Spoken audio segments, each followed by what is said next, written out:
Okay, it is 6 o'clock, so we might as well get rolling. And according to our IT professional, we are live streaming at this point in time. So I'll start by just saying if you have friends that you think would be interested in this topic, they could either be watching it right now, you can text them quick, or else it'll be available on the city's website too. I'm Dave Mingo. I work for the city of Yankton. Hired as city planner 31 years ago, and the position has evolved a little bit since then. But excited to say that we're in the process of updating or rewriting our comprehensive plan, which is pretty much a once in every 20 years sort of exercise that we go through, but it provides the basis for a lot of decisions that are made over those 20 years. If it's a good plan, it could last 20, 25 years. The one we're on right now was done in 2003, and it's held together pretty well.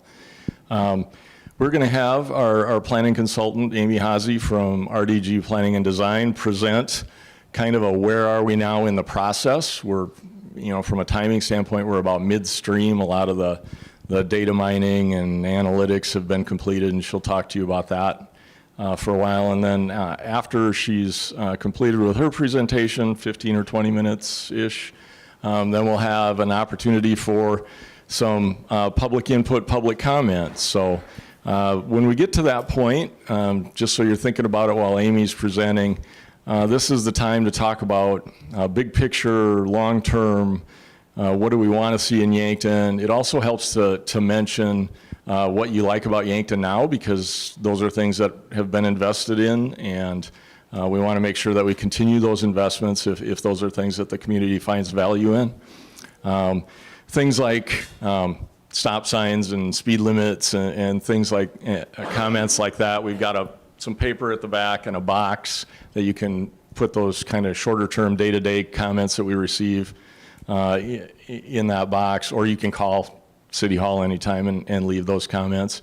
The other option we have, if you noticed when you walked in, is we have a stand-up poster with a QR code on it, a banner with a QR code on it, and that provides a link to a survey. So you can access that survey there, provide comments. There's some general questions about development and what you want to see there in that survey, and tell all your friends and family to go ahead and take that survey also. You can find it online or by using the QR code. So with that, we're going to turn it over to Amy and have her tell you where we are to this point.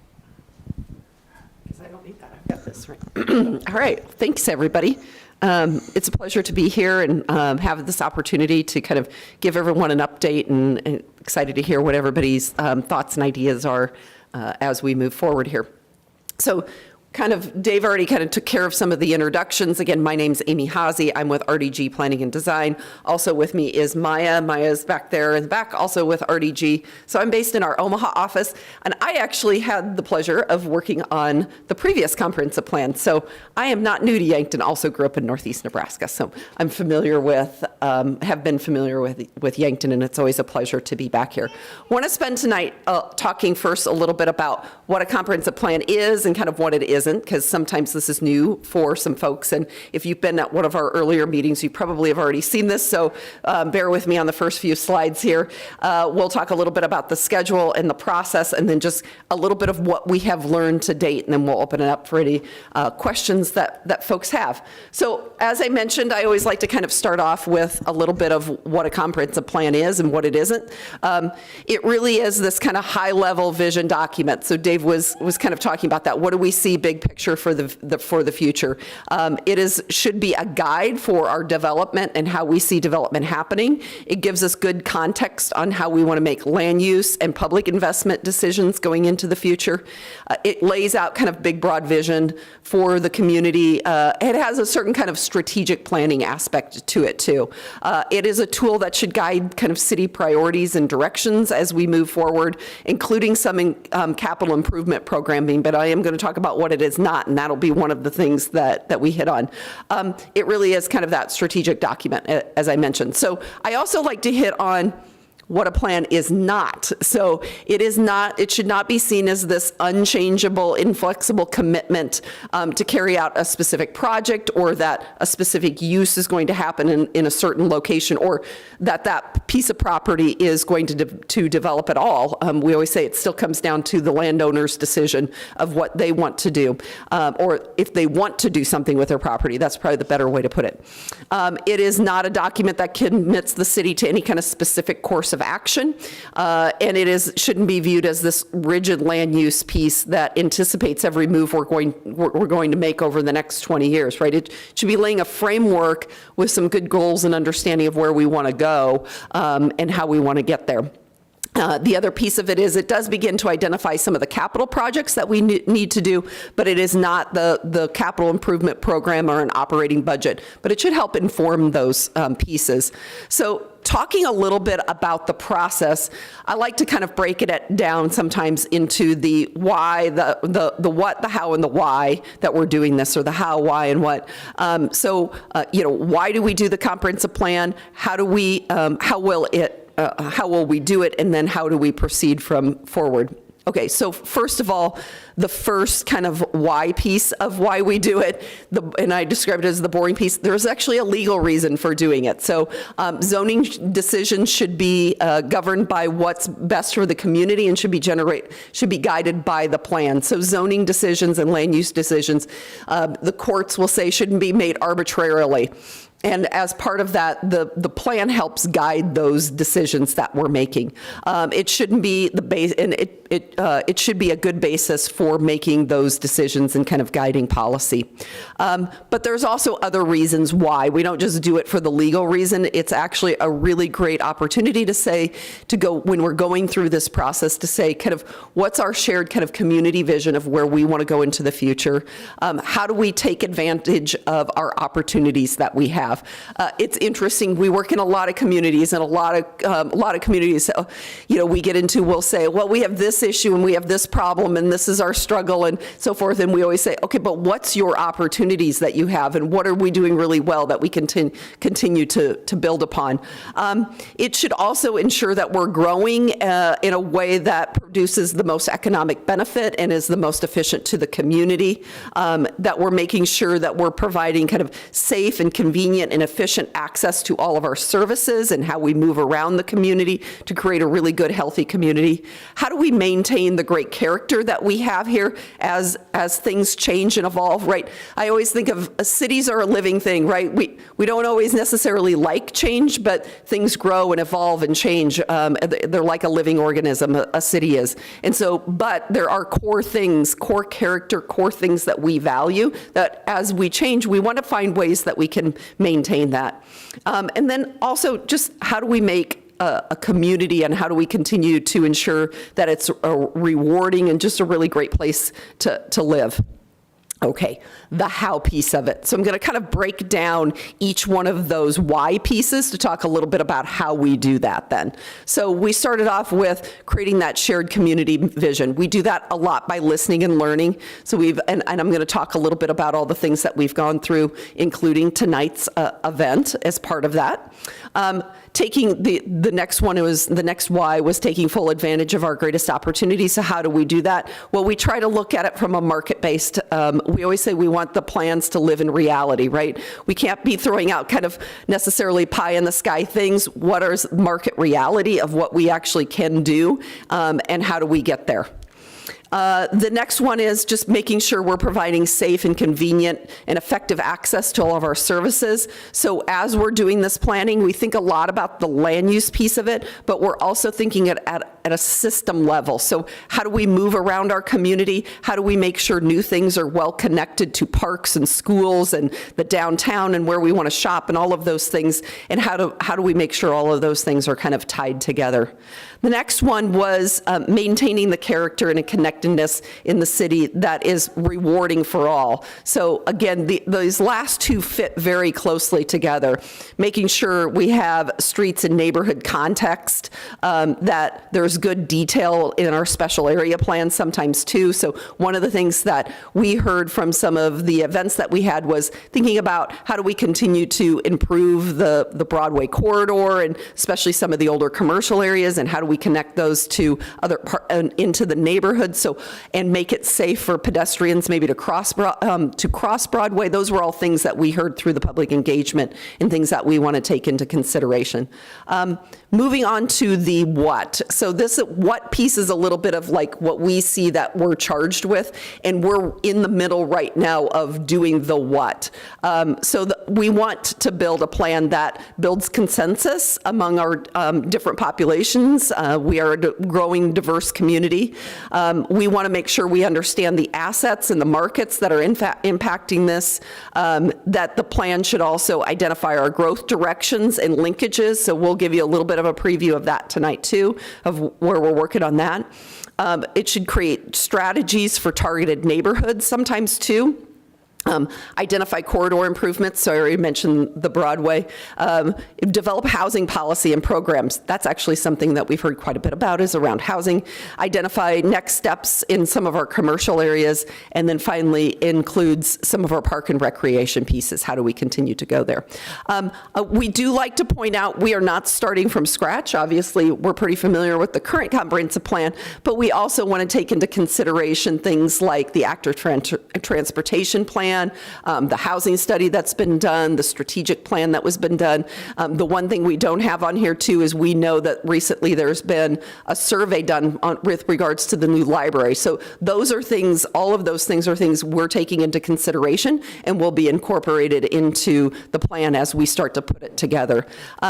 As Dave said, we're about midstream or so. We're really moving into the time right now to start to kind of take what we've heard and put it together into the plan. So that's why tonight is a really important part in that process, or a step in that process, because we're on the precipice of sitting down and writing and putting a lot of this into words of what we've been hearing and learning. So I wanted to talk a little bit more about process and get into the detail of the kind of the what and the how that we're doing this. First is our community engagement. In August, we held a series of kind of smaller group listening sessions around kind of what we would refer to as maybe more subject matter experts. So we talked to individuals in the housing industry and landlords. We talked to our nonprofits. We talked to major employers to talk about their needs as they're recruiting and trying to retain employees. So we had a whole pretty good variety of individuals that we met with. We're continuing to do some of that. So if there's anybody that that you think that we maybe need to hear a little bit more from, just let us know. We also have a survey and an interactive map that is actually live right now, and we would love everybody and anybody to go online and take that. There is, as Dave mentioned, there's a QR code on the banner. You can get to it quickly from that QR code, but you can also go to the city's website on the front page. There's a link there that will take you. I thought about writing that all out, and then I'm like, it's just as easy just to say, go to the city's website, and on the front page, there's a link right there, and it'll take you to the website. We'll be updating that website and keeping everything kind of posted up. I'll talk about that a little bit more here in a second. We did a community roundtable in August, and I believe a few of you joined us at that event that we had, and then we did a design workshop in October, and there was a few people who also were able to join that event. Mentioned the website, so off the website we have the survey. There's also an interactive map, so you can drop a pin on something if there's a place where you would like to see a better connectivity or an intersection improvement or a trail linkage or whatever that might be. You can drop that in there, and then you can also see other individuals' comments that they've made, and you can give a thumbs up or a thumbs down to their comments too. And then take the survey. It shouldn't take too long. It should be fairly quick, and it'll provide us with some good insight. We've also been collecting data, and I'm going to delve into this a little bit more, but one of the things that we've been doing is a good piece of it. I always joke, in a previous life, I was a history teacher, so I say you always have to understand, if we want to look at where we're going, we got to understand where we came from. So we do collect the data and crunch the numbers and look at what are some of the trends, what are the numbers telling us today, and what do we think that looks like as we move forward. So we're going to delve into that a little bit about what we've learned so far in the data, and a little bit of what we've learned up to this point through some of the community engagement that we've had. Yankton's growing, has had, I described it, I think, in one of our meetings, is a steady Eddie for the most part. The last few decades, you've been right there at about a 0.6% annual growth rate. We are seeing something pretty interesting in the last 4 or 5 years that I'm going to share here in just a second. But the other part of that is one of the things that we look at, and I can geek out and go into numbers all night, but I tried to limit this down to a couple things that I thought would be kind of interesting to take a look at. One of the analysis that we do is we look at what we think the population was going to be. So we take the 2010 census and we project it out looking at just natural birth and death rates, and we say, what do we think the population would have been in 2020? And then we compare it to what the actual count was from the census in 2020, and that helps us understand maybe where we've had in and out migrations among different age groups. So I think what we thought was really interesting here that I want to point out is, so not surprisingly, you had an in-migration of 20 to 24-year-olds. That's over what we would have predicted.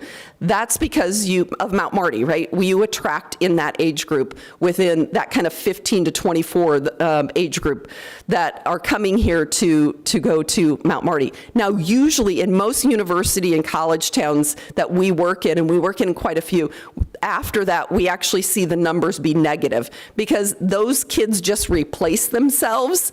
They don't usually stick around and have babies, but you didn't necessarily see that in the 25 to 34-year-olds. Although you didn't have this big growth, you don't have a negative number there. And the ones that did stay had a much higher birth rate. They were having more babies than we would have predicted. So all good signs. Thanks for everybody who stuck around and had kids. Now we do, and again, we also see a little bit of that in-migration amongst our retirees. This is a great community to come and retire to, and it really is a good thing for our economy too, because those individuals bring needs and services and things, so all of those things are good for our overall economy. One of the things, and I mentioned this earlier, that we think is really interesting when we started to delve into the numbers a little bit closer. So this chart is showing us our building permit, a residential building permit. So it's looking at single-family, duplex, and multifamily units.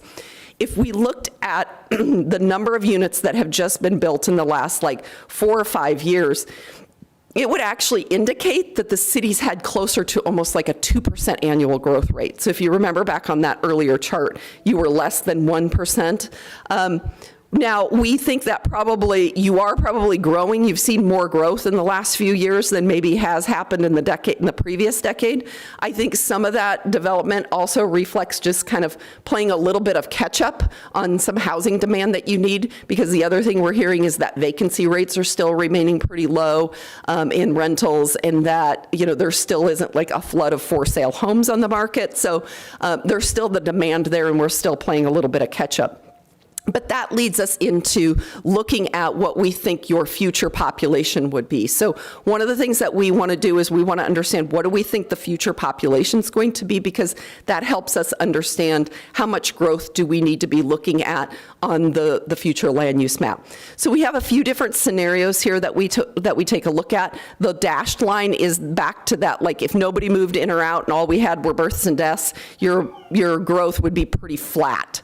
But then we looked at 0.25%, which would be well below what you've been growing, the 0.65% annual growth rate, and then we went with a 1% annual growth rate because it reflects a little bit more of probably what we've been seeing in the last few years, but not up at the super aggressive rate. So that's just at the 1% annual growth rate, you're at about 19,000 by 2045. Okay, so the other data piece that we're collecting is looking at land use.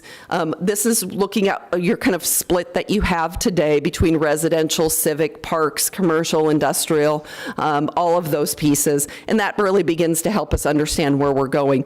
I'm not going to delve into this completely and explain into the minutia of this, but this table, what it's trying to tell us is how many units we think we need to support that population of 19,700 by 2045. And what it does is it tells us that we need about 2,000 units over that 20-year period. That comes out to about between 88 and 90 units or so a year, almost 100 units a year, 93 units on average. You've been building way above that over the last few years. So it's still pretty conservative in our book, and maybe even a little bit too conservative, but you've been through a trend right here that's been pretty robust, but we're trying to look at an overall 20-year trend. That then feeds in for us how much land we think that's going to require. So we plug those numbers in and say, okay, if we're building 2,000 units, how much land would we need? There's two numbers here. The first one, the 344 acres, is what we would sometimes call the hard demand. That's like you need that many acres to support that many units. But we can't necessarily plan for that because we don't know what every property owner would potentially want to do or not do with their property. So to provide a little bit of a cushion in the planning process, we double that number when we're trying to identify where we think new residential areas would occur. And that provides us some cushion and some flexibility in the market for the market to decide which direction it wants to go. So that's what we've been kind of learning. We're starting to lay this out now on a map, and I'll share that here in a second. But the other piece that feeds into what we're learning, it's not just the numbers, but it's also what we're hearing from folks. So through some of the engagement, we just wanted to highlight a few things that we've already been hearing about and we kind of categorize this into a few different categories. On transportation, continued interest and expansion of the trail system. People love that. How do we continue to make that network even better moving forward? Safety improvements for pedestrians and bikes. Really, and this is going to come back on a kind of a general comment too, but how do we make sure that everybody of all ages can kind of safely move around our community and get to where they need to go? And this ties into, we have a lot of individuals that love to retire here, and at some point we probably all have to pull away from driving, right? So how do we make sure we can still move around the city safely? We have also heard a lot about housing and how do we make sure we have affordable housing that meets every stage of life. That's a really important part of what we've seen, and I think that's really been interesting in some of the development that we've seen happening in the last few years, that we're doing a better job of building housing that kind of fits every stage of life, right? Most of us didn't move out of our parents' house into our single-family detached home. We probably rented for a little while, and then we maybe had a small little home of our own, and then we maybe used the equity that we had there and bought up. So making sure we have that every stage. The other piece of that that's really important is at some point, the empty nester that's in the 4-bedroom home, is that really the home that they need to be in, and that could be a really great home for the next generation. But making sure they've got something that's appropriate in size and scale and efficiency for them. But we also definitely heard there needs to be housing that goes across all types and price points. And I really wanted to hit on kind of the price point thing piece too, because yes, we need more of what maybe individuals think of as affordable. That's something that's maybe for our workforce, but we also heard we need some housing sometimes for our executives and those individuals too. So we need to be making sure that we've got the full range and spectrum of housing. That's a healthy housing market. On the parks and recreation side, it was really interesting. I mean, generally, you have a great, beautiful park system here. Everybody loves it. And for the most part, we have the amount of parkland that we need to serve what we have today. But there were individuals who said, as we continue to grow, especially to the east and the west, we potentially need more park in those areas. So that was something for us to think about. On the economic side, the community is becoming more diverse. and that's a typo that I just noticed that I need to fix. The community is becoming more diverse. It's creating new opportunities and interest in different housing and recreation. So that was really interesting to hear from folks. And we need to just continue to find ways to attract young professionals. That was something we heard a little bit more from our employers. In general, just things that kind of general statements that we've been hearing from the community: growth and growth opportunities are strong in Yankton and in the larger region, but an understanding that growth often means change, and change isn't always easy to navigate through. So that's another reason to have a good plan, right, to help us navigate through that. So right now, we're in the process. We shared this with our committee today, and we're refining this, but this is the beginnings of kind of putting that land use plan together, of identifying where do we think future residential and commercial needs to go, and how do we continue to connect that and create a really good interconnected system. So we just wanted to kind of give you an update of where we're at in the process and what we've learned so far. So that's kind of where we're at. We'd love to hear a little bit more from you or answer any potential questions you have. So I think I'll turn it over to Dave and anybody who's got any questions. What committee did you share it with today? Oh, so we have a steering committee that's made up of our planning commission, just the planning commission, right? Planning commission, a couple of city City commissioners, and there's also some department head staff, city leadership on it, and then also some leaders from healthcare, industry. It's a 20-some member committee that we threw together.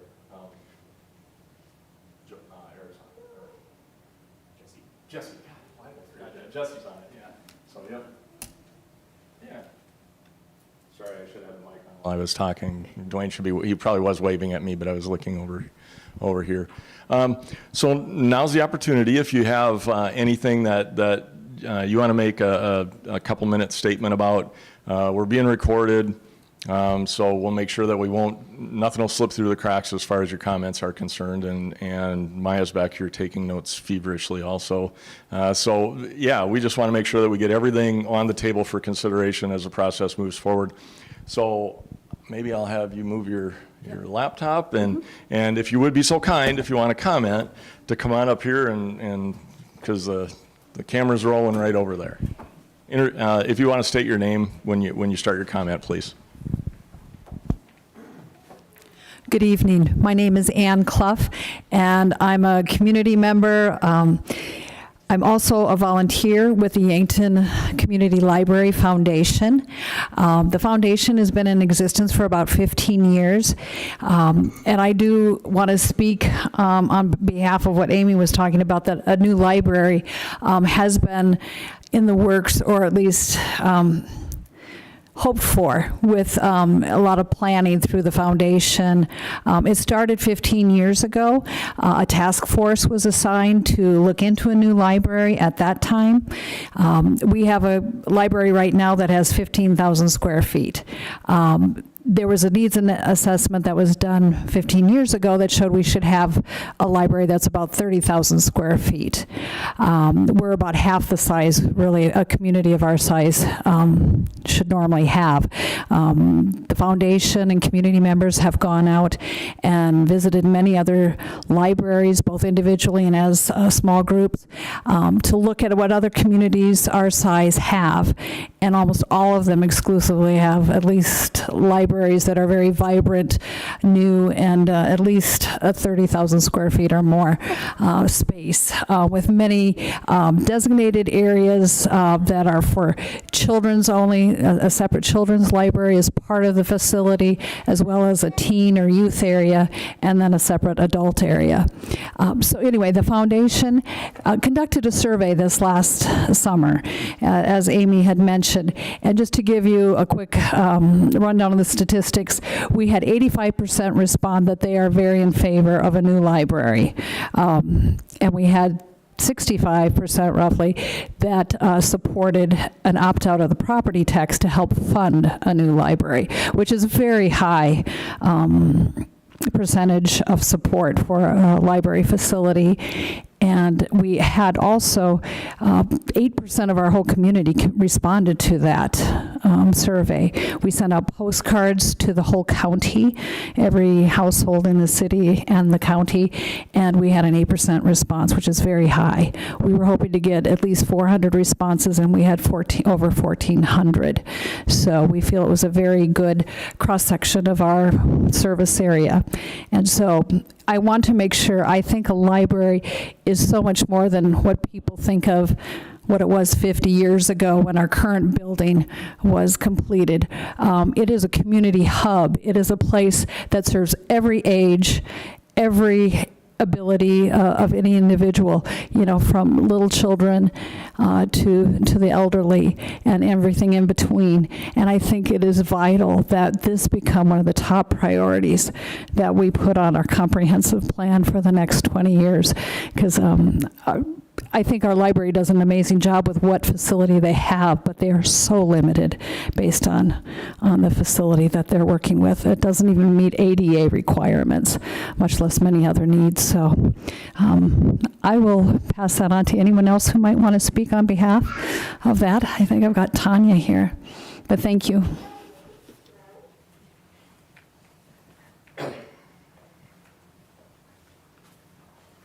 Hello, my name is Tanya Farrell, this is Lucy.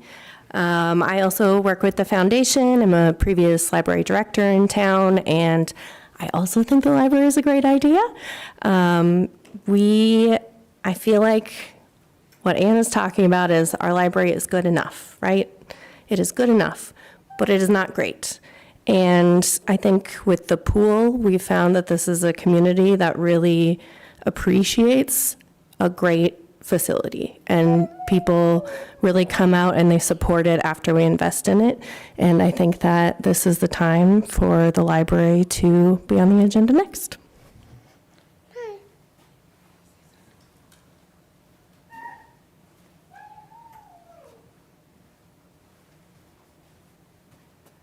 My name is Mary Pat Byerly. I am on the Board of Trustees for the library. And on behalf of the Board of Trustees, I would encourage us to, after nearly 2 decades, to move a new library facility to a prioritized position. When I moved back here, I'm a native Yanktonian, but when I moved back here in '95, we were just finishing the Summit Activities Center Yankton High School facility, and that was a one of a kind. The joint use, the joint financing, and it was very, very controversial, I understand. At the very same time, we were doing something called a TIF district out in Fox Run. Visionary. And we are so pleased that that happened, not without controversy. More recently, the Huther Aquatic Facility, which also was initially controversy and had a few false starts before we got it. And we are getting ready to open the Trailhead Learning Center that the Yankton School District has put together, which has already taken on national interest. It, too, is a state-of-the-art, one-of-a-kind facility. We've got a library that's 50 years old. It is half the size of what it should be. It is used 340 some days of the year, all year round, by all ages, all educational backgrounds. And it's time for it to become a priority. Thanks.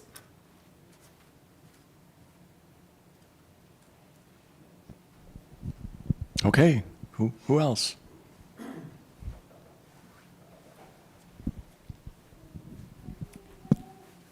My name is Christine Tulke, and I also support having a new library in town.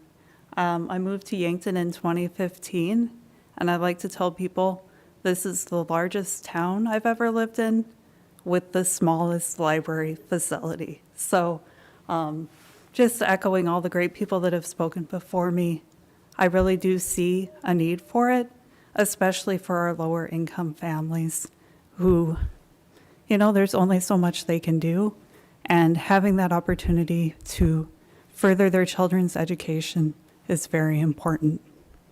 Thank you.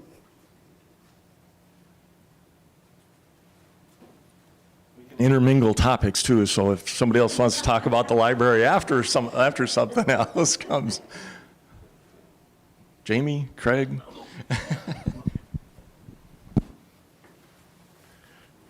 I'm Jameson Rounds.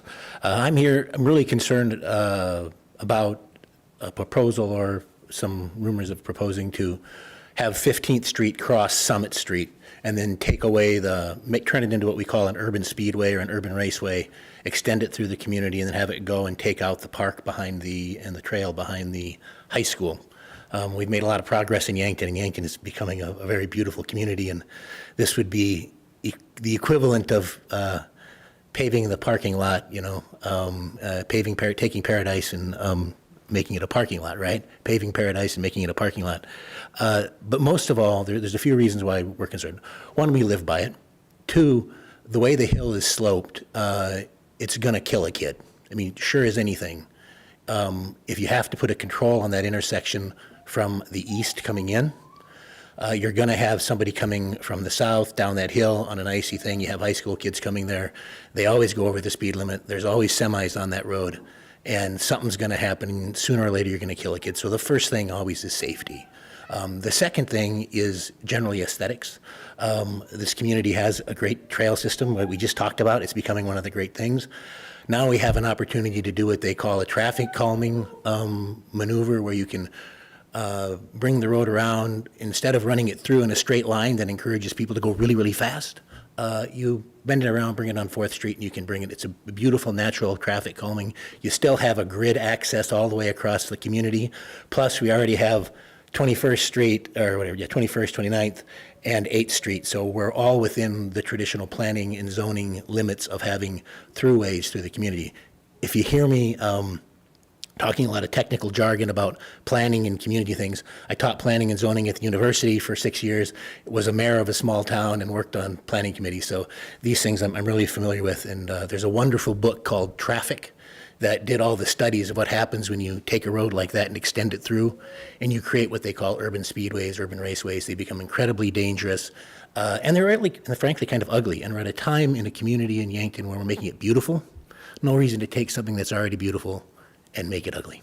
Plus, there's no development really that can happen there, and it's an expensive addition. So safety, aesthetics, cost, no purpose. There we go. Thank you. Are there some examples of urban speedways already? Yeah, take a look at Summit. Summit, I went and took some pictures of Summit before all this was going on, and every time I went there was a semi going about 40 miles an hour up and down Summit. Broadway is an example, although most communities have that type of urban raceway. Douglas is not one yet, but it kind of gets there at certain times. You start seeing people really racing up down there because it's wide and it's straight, and speed limits don't matter if you don't get caught, right? So roads that curve, bend, have little jogs, they naturally slow the traffic, and that's one of the great things you can do. Well, anyways, let's say, the other thing I want to say is I'm for the library too. Got to give that one in there. Got to give a plus for that. Thank you. Any other, I can answer questions or not. Dan, Cody, come on, you guys, Craig. There's always the online option, which has actually been, in this day and age, the online comment processes, people are much more open and feel willing to participate that way. So I think that and a big wind farm discussion at the county is why we have kind of a small crowd tonight. All right, if you're twisting arms here, I'm Craig Summer. I'm a resident of the city as well. I am also a proponent of a new library, and I live on Douglas, and semis are coming down Douglas more and more often too. So we do need to do something with the roadways, but I just decided, I spent the last year and a half on a committee with the Meridian Bridge 100-year birthday party celebrations, all the various events we did. So I just want to make sure the Meridian Bridge preservation is part of the 20-year program, which cannot start until we have one of the quick, sooner ideas of the inspection of the bridge done by the city. So as soon as that is done, that's going to probably be a 10-year project too to get that to completion. So like I said, I don't know what was all in the original, what you're working through, but I would like to see that included as well, if possible. Thank you.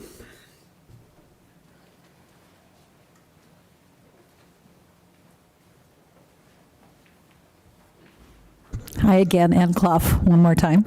Just on a totally different note, but talking about active transportation plan and walkability of the city. It's just a comment and a kudos to the city of Yankton. I live over by the Memorial Park and the middle school, and they recently installed sidewalks on the east side of Mulberry.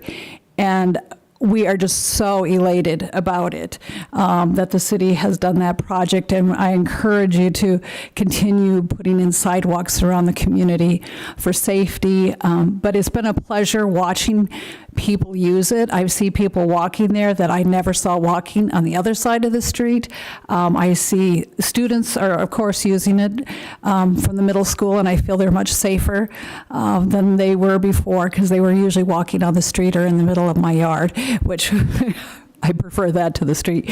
But I see young mothers with baby strollers to elderly people to every age in between, people walking their dogs and going to the park, and it's just really a joy. And I want to thank the city for doing that and encourage them to continue with putting in sidewalks.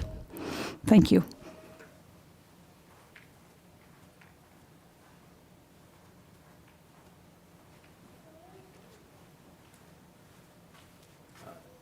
Cody Richardson, Yankton community member.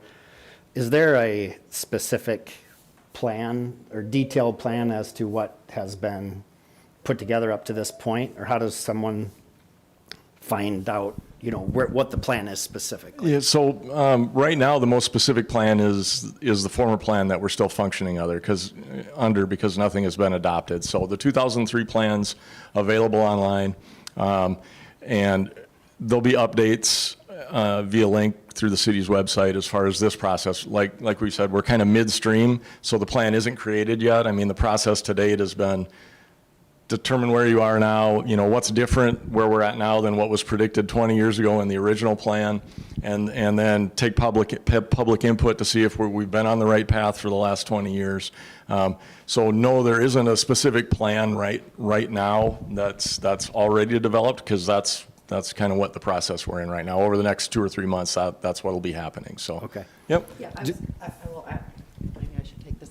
So look for this spring, probably about March or so, we will do another kind of open house event. And at that, there'll be like lots of boards. We'll do a presentation. There'll be pieces for everybody to react on what the plan is that has been developed based on all of this input that we're getting right now. So just another thing I wanted to talk about was I live at 15th and Summit. So for the past 12 to 15 years, I've been able to kind of experience the traffic with the school and things that take place there. So I just wanted to bring up a point that I think I won't use the right terminology, but as far as it being a thorough way through there, I just think a lot more research needs to be done there to take into consideration that it's not just a normal intersection because of the kids that are going through there, and that there's some construction vehicles, semis primarily, that utilize that as well. And as someone who's seen what happens there in the winter, people really misjudge speeds and braking capabilities. So I just think that if that's part of the long-term plan, which I think it probably is, that you need to really dive in there a lot deeper to do a little bit more evaluation and study of what happens currently at that intersection, to maybe just get some more feedback on that.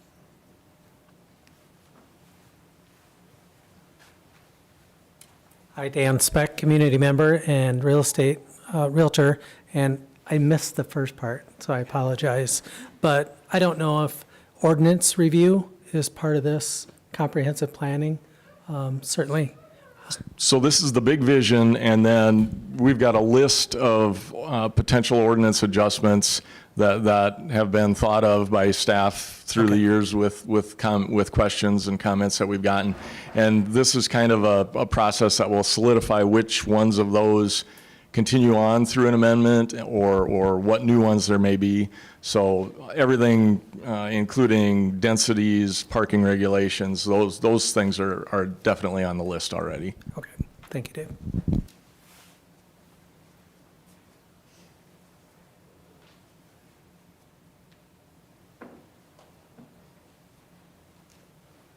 don't like groups, so this is interesting.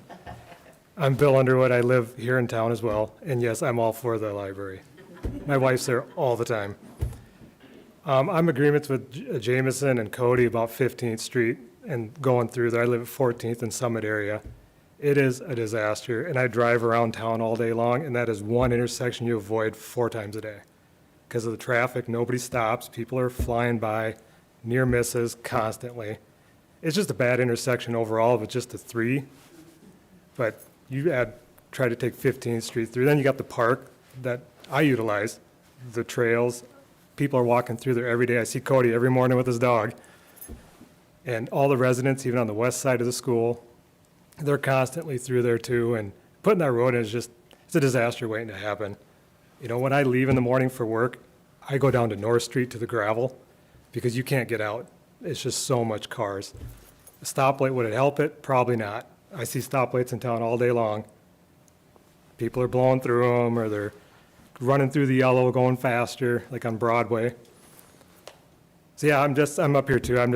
There's got to be a better way. I mean, we got 21st, you can go down 14th, 9th, 8th.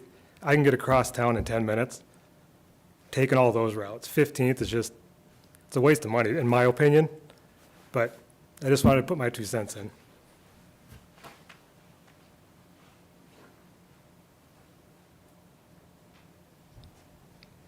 I think everybody has spoken. Josh, you want to say something? Yeah, before we move forward, is there anybody that's opposed to the library? I'm just kidding. Now me shout back.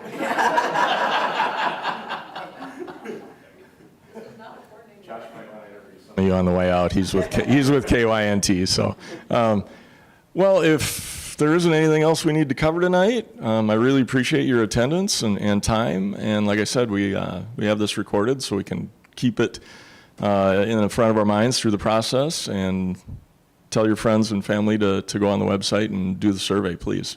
Thank you very much for your time.